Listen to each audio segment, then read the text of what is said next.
Welcome back to Legends with Derka.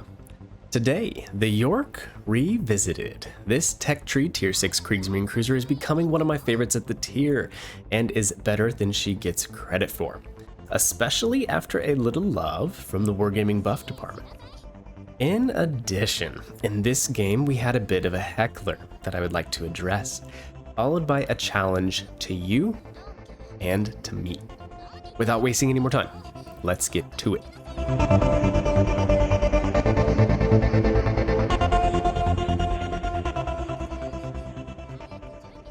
For starters, let's take a look at the setup.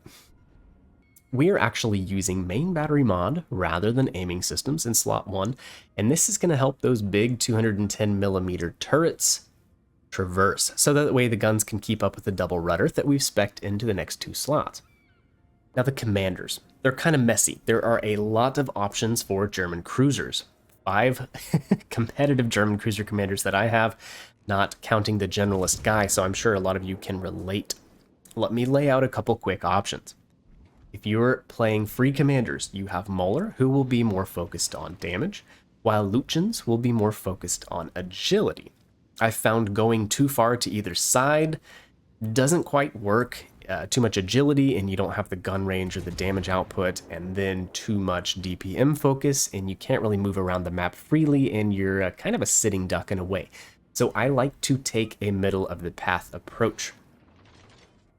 My personal build is Azerlane Hipper with Riegerwald and Muller, and I usually take Beyond Range to bump that range up from about 15.2 to nearly 17 kilometers, and this can help against the inevitable up tier against tier 7s. And then I usually use Vice Defense, Full Speed Ahead, and some defensive perks like that to help keep me in the fight longer. Also, I would prefer Refill Station over Fully Packed on this particular cruiser, just to keep the damage output up. Okay, let's set this game up in the background really quickly before we talk about statistics, how to play Yorck, my Heckler, and finally my challenge to each of you. We're on Atlantic, and what a fresh breath of air. I had teammates that were actually interested in pushing a flank and working on getting the cap. What a concept, huh? Our destroyer did an awesome job of moving forward, spotting, and setting up the win on this flank. In my opinion, I will give him credit for that. He did overextend a little bit and takes some torpedoes here, taking him out of the fight, but not before we completely took all of the Weimar's health and, again, set this side up for victory. Thank you, sir. Now, in the first update of 2022, Yorck got a considerable buff. Reload was lowered from 12 to 10 seconds, and her max AP shell damage went from 55 to 6,000. Health points wise, Yorck is pretty middle of the pack, but her armor scheme is truly not bad at all. I know Yorck has a reputation for being a Citadel trap, but a close look at her armor scheme, and it is actually one of the better tier 6 armor schemes. Here's why. Overall Citadel size is not that big, and in comparison to some, it's only slightly above the waterline. She also comes with a turtleback armor scheme, and this is just leaps and bounds better than any American, Japanese, or British ship at the tier.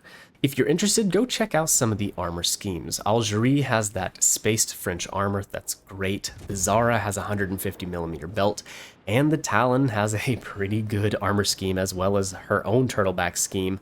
But the other classes of ships really fall behind Yorck this area. Damage output. Yorck firmly in the middle here. That buff bringing the numbers up quite a bit. The AP shells pack a wallop, like we mentioned, 6,000 per shell at max damage, as the Weimar found out a little earlier. AP pen is not bad at all, and at ranges of 10 kilometers, she is only edged out by the Talon. And again, we're bringing up the Talon. In my opinion, that ship is slightly overcooked. I think it might owe some of that to her being a tier 8 cruiser on the PC, possibly. But yeah, she got a little bit of that extra Russian sauce and is just a crazy good cruiser at the tier. Anyways, to finish things off for Yorck, mediocre AA, mediocre speed, and mediocre turning circle. Now, our rudder shift is not bad at all here in this particular game, but keep in mind I have 2 modules and 1 skill taking a combined 70% off of that stock rudder shift to bring it down to about 3 seconds. And finally, the concealment is not great, 12.4 kilometers. Now let's take a look back over at Atlantic here and see how things are shaping up. Now both of our destroyers are dead. That means it's going to be an uphill battle the entire way. And before we talk about our disgruntled teammate, who is currently over near B and C, we will go over how I've been playing Yorck. Now one might see turtleback armor, 12 torpedoes on each side, and say brawl. And that is fine and good. In some instances it will work out for you. I myself have been trying to play a little more aggressively into forward positions to, kind of get into them and hold them as sort of a deterrent. And this kind of gameplay usually works best with a division, but you can pull some stuff off in solo. With a division, though, they would understand what you're doing and give you the proper amount of backup. Let's look at 2 examples of this. Now, situation 1. We moved in early here and with some good torpedo strikes assisted in getting a cruiser off the board. Now the whole purpose of being this aggressive this early in the match was to get into a good defensive position and basically deter the enemy from pushing into this cap. A cruiser sitting here around the corner with 6 torpedoes on each side is a pretty good deterrent, and I found this strategy is great with Hipper and Prince Eugen. Minotaur, blah, blah, blah, a good defensive cruiser with lots of torpedoes, it's great. Now here it didn't quite work because this battleship here, who was in the perfect position, this Francesco, to completely annihilate the destroyer in the Belfast, was actually AFK at the time, and so the Belfast and the destroyer moved up and killed me. So I was a little too aggressive here and I died for it. Now, situation 2, we also moved into an aggressive position in this up-tiered match because there were 2 destroyers on this side of the map and they were wreaking havoc on our battleships over here. So we drove up to this island, again, good defensive position, scare the destroyers away and take shelter from all of the big enemy guns over there. Once here, we could deal some damage to the battleships who were reversing to the back of the map, it looks like. So being aggressive in Yorck, it's not a bad thing. It just probably needs to involve some good defensive positions because you're not going to survive being focused in this ship. Now the Yorck, as we have demonstrated in this game, is also great from longer ranges, and that's why I like this ship.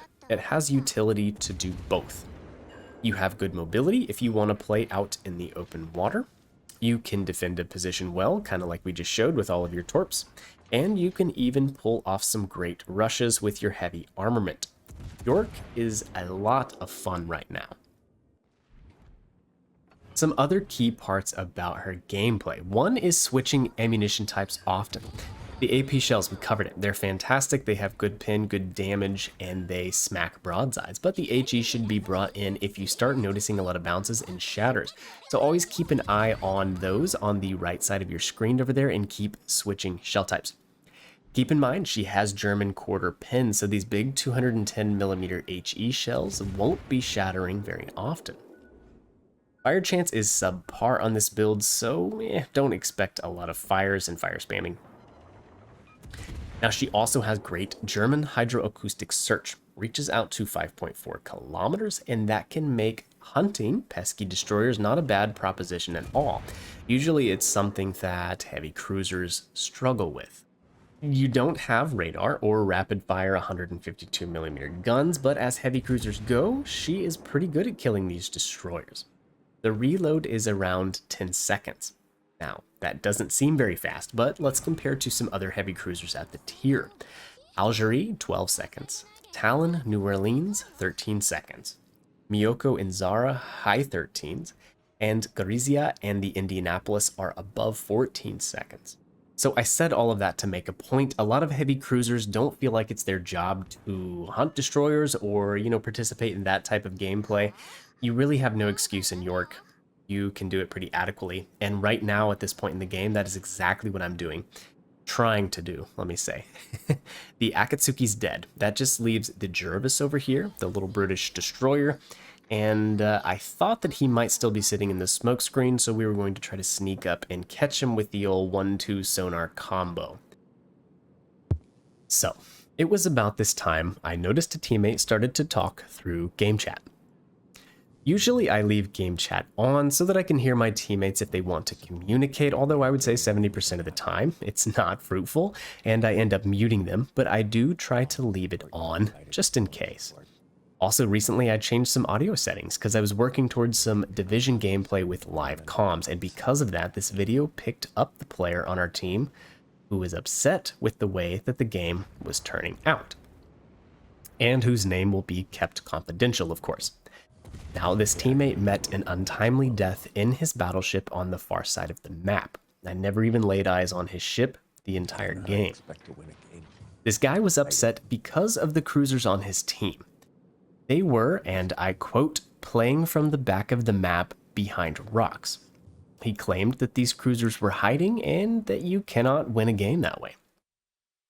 Now, I think it was a jab at the Helena over on C-Cap, possibly the Fiji as well in mid, but also at me on my side. And as the game went on and everyone was dying, this player still kept commenting about teammates hiding. And I'll admit, at the start of the match, I took a pretty wide berth as we contended with a rushing Francesco, Jervis, and a Weimar. And as the game went on and it looked more and more like we were going to lose, this individual kept talking crap on us players that were still alive. Now look, no one is perfect. Occasionally myself, I feel the need to say something out loud of which I shouldn't, and I know people hear me. Usually I just try to collaborate with people to win matches, but I'm not perfect. I've lost my cool and I've been a heckler myself, although it is something that I'm trying to work on. If I were to venture a guess about this player and how he died without insulting him too badly, I would say his ship didn't have a camouflage on it. I would say he positioned poorly with an aggressive, advanced placement and a slow battleship. He got focused down. It happens. Perhaps he should have got more support over there. I don't know. I wasn't on that side. I get it. It's a team game and you need teammates. But sometimes you don't see every perspective. Sure, it might seem like the Fiji in the middle of the map is taking some shore leave near B-Cap, and it might seem like they're not helping you or doing anything, but at the end of the game, it turns out they have 3,000 at base XP.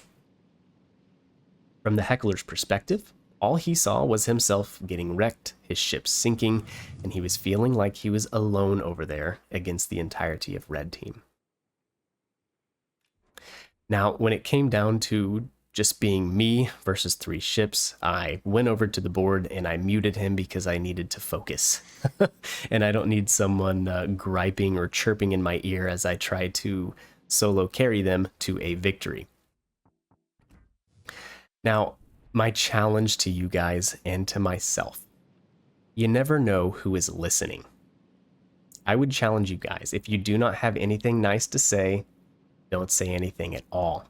There is nothing wrong with constructive criticism if it is asked for, but berating others accomplishes nothing. And, you know, there's a good possibility that in your lobby, you're not half as good as some of the other players in there, you know? And you just never know. So that's my challenge. Don't have anything nice to say, don't say anything at all. For any that I've ever been disrespectful in a match to, I apologize. I will do better in the future. Now, back to the game. We are desperately just trying to plink these guys off one by one. We had some pretty good luck on the Molotov with the initial AP shells, and then we started seeing those bounces, shatters, so switching to HE is just what you're going to have to do, and I was kind of slow on the uptake. But we finally switch over to HE, and all we need is just a couple more thousand health. We've still been dodging shells from the North Carolina, who finally pops up spotted, and luckily he was also very low health. I was concerned North Carolina has some pretty good heals, and I was afraid he was going to pop up over here and be in good shape, or that they would have been using Will to rebuild, which they probably should have been. The Molotov should have been right behind this guy, but hey, I'm not going to complain about them letting me win. I didn't have to kill them all, just enough to get the points lead. So with the Molotov finally getting out of the game here. We're in the lead, but it doesn't hurt just to get a little bit more by killing North Carolina, and then we could go dark and run. We get a fire, which is only one of 3 in this game. Like I mentioned, this thing doesn't set a lot of fires, but we got one where I guess it counted, and I guess the AP is going to finish this guy off just fine. And we can sail away to victory. Now, at this time that I knew I won, I went back and I turned the communication on because I was very curious what this player had to say now. I wondered if they had changed their tune, or if they still thought I should have sailed straight into B-cap and fallen on my proverbial sword like a good little cruiser.